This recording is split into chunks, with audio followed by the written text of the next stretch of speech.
السلام علیکم ورحمۃ اللہ وبرکاتہ۔ معزز ناظرین، یہ بات آپ لوگ بالکل تصور بھی نہیں کر سکتے اور سوچ بھی نہیں سکتے کہ ایک باپ اپنے بیٹے کا سر پھاڑ سکتے ہیں۔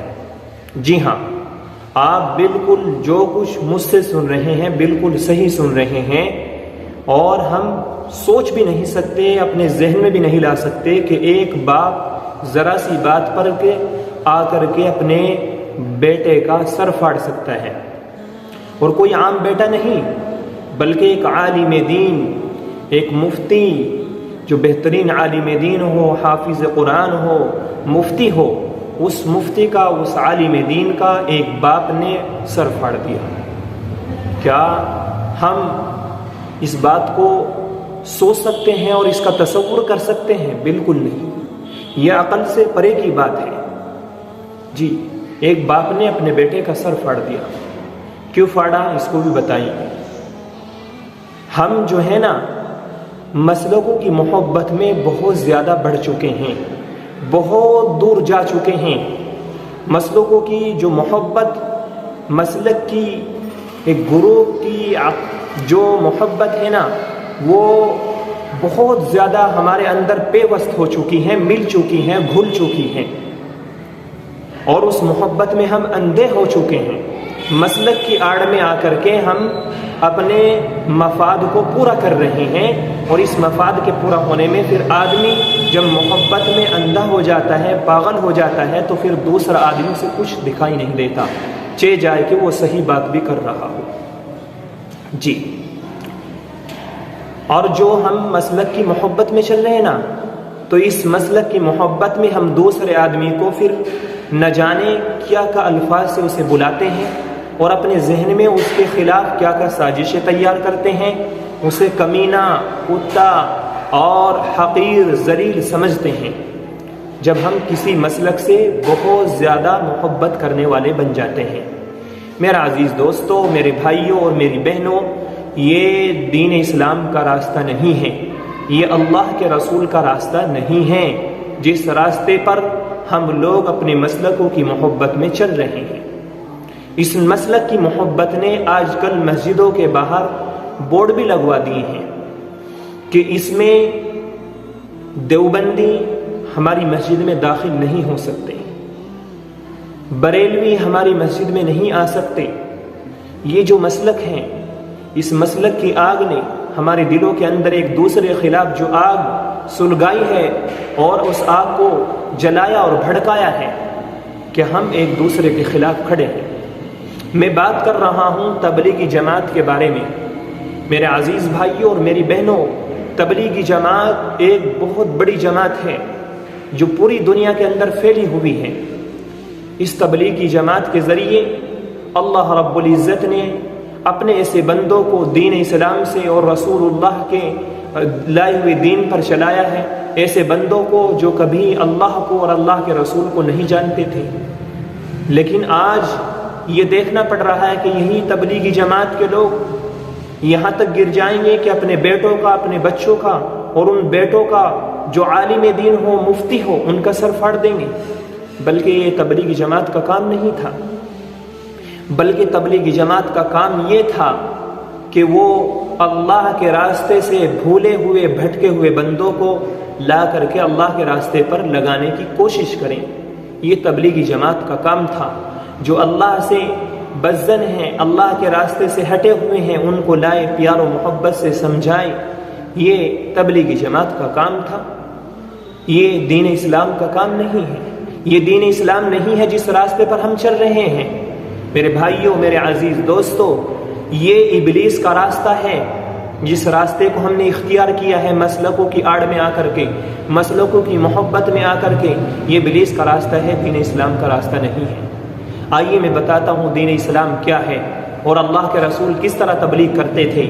ایک مرتبہ صحابہ کرام اللہ کے رسول مسجد نبی میں بیٹھے ہوئے تھے، اور اس وقت کی جو مساجد تھیں وہ کچی ہوتی تھیں، ایسے تو نہیں ہوتے تھے جیسے آج کل مسجدوں میں سنگ مرمر اور نہ جانے کیا لگا ہوا ہے۔ ایسی مسجدیں نہیں ہوتی تھی اس زمانے میں، کچی مسجدیں تھیں۔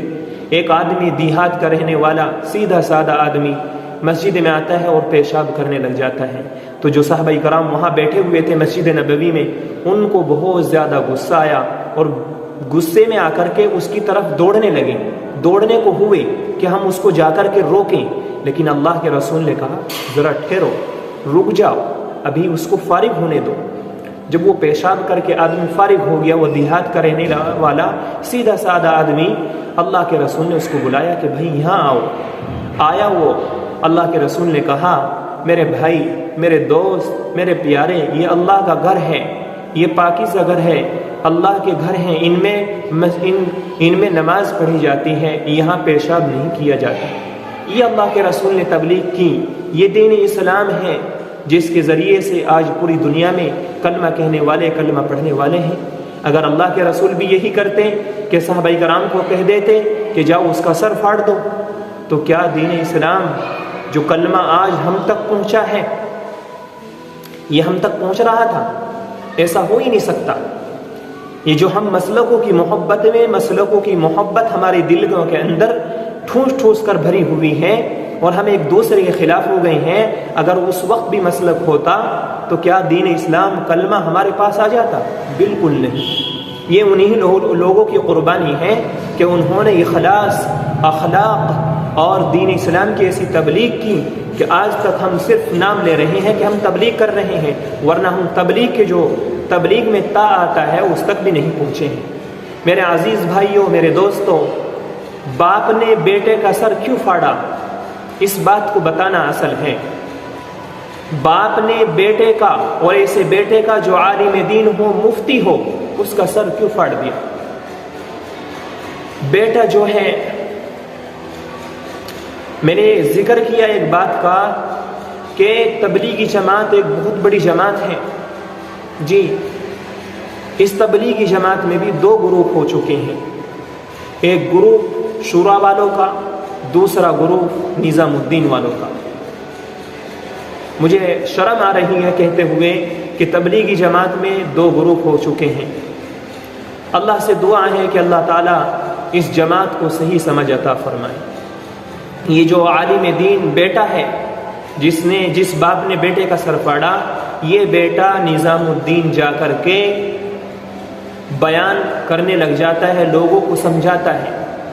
جب باپ کو پتہ چلا اور یہ بیٹا نظام الدین سے واپس آتا ہے تو باپ اسے گھیر لیتا ہے اور گھیر کر پوچھتا ہے بتاؤ بھائی تم وہاں کیا کرنے گئے تھے، ہماری بات تم نے کیوں نہیں مانی، منع کرنے کے باوجود تم پھر بھی نظام الدین گئے۔ یہ باپ اپنے بیٹے سے کہہ رہا ہے، یعنی مسلک کی محبت دیکھو ہمارے کہاں تک ہم جا چکے ہیں، اور ابلیس کے راستے پر ہم کہاں تک اس کی بات کو مان رہے ہیں۔ اللہ کے رسول کی بات کو ہم نے نہیں مانا۔ یہ کہہ رہے ہیں نظام الدین ہم نے تمہیں جانے سے منع کیا تھا، پھر بھی تم وہاں گئے۔ پھر اس باپ نے اپنے جو ملنے والے چیلے چلیٹے تھے ان کو بلایا اور بلا کر کے اپنے بیٹے کی، اس عالم دین کی اچھی طرح کٹائی کری، پیٹا، زخمی کر دیا، یہاں تک کہ سر پھاڑ دیا۔ یہ جو گروپ، یہ جو مسلک آپس میں ایک دوسرے کے خلاف ہو چکے ہیں، پھر نوبت شاید یہی آئے۔ اور سننے میں تو یہ آیا ہے کہ جہاں بھی شورا والوں کی جماعت جاتی ہے، اگر وہ نظام الدین والے ہیں، اس مسجد والے، تو اس مسجد والے شورا والوں کو کھانا نہیں دیتے، یا تو باہر نکال دیتے ہیں، یا کہہ دیتے ہیں کہ کل یہاں سے روانہ ہو جانا۔ یہ شاید سننے میں آیا ہے، ایسا ہوتا ہوگا، پکا نہیں معلوم۔ اس لیے ہم ان تمام چیزوں سے، اپنے مسلکوں سے، جو مسلک کی محبت دل میں آ چکی ہے، اور ایک دوسرے کو ہم ہیش، کمزور، کمینہ، نہ جانے کیا کیا الفاظ سے اس کو تعبیر کر رہے ہیں، ان سے دور ہوئیے۔ اور جو اللہ کے رسول نے راستہ بتایا ہے، جس طریقے سے نبی پاک صلی اللہ علیہ وسلم نے تبلیغ کی ہے، اس طرح ہم تبلیغ کریں، اخلاقانہ انداز سے ایسا کردار ادا کریں تاکہ اللہ کے رسول کی تعلیم ہماری گفتار سے بھی، ہماری رفتار سے بھی، ہماری ہر ایک عضو سے ٹپکے کہ ہاں یہ اللہ کے رسول کا خادم ہے۔ آئیے آج ہم عہد کریں کہ انشاءاللہ ہم کسی مسلک کی محبت میں نہیں بلکہ اللہ کے رسول کے بتائے ہوئے راستے پر چلیں گے، جیسا اللہ کے رسول نے کیا ہے اسی کے مطابق ہم کام کریں گے۔ میرے عزیز بھائیوں، میری عزیز بہنوں، میں آپ سے بھی، اپنے بھائیوں سے بھی، اپنے آپ سے بھی یہی درخواست کروں گا کہ ہم کسی مسلک کو نہیں، کسی مسلک کے نہیں بلکہ اللہ کے رسول کے بن کر کے زندگی گزاریں۔ امید ہے انشاءاللہ اللہ رب العزت مجھے بھی آپ کو بھی عمل کی توفیق عطا فرمائے، اور اللہ رب العزت ان تمام چیزوں سے، ان تمام برے فتنوں سے ہماری حفاظت فرمائے۔ اور اللہ سے دعا یہ بھی ہے کہ کبھی ایسا واقعہ ہمارے سامنے نہ آئے کہ ایک باپ اپنے بیٹے کا سر پھاڑ دے، یہ بہت بری بات ہے۔ وما علینا الا البلاغ۔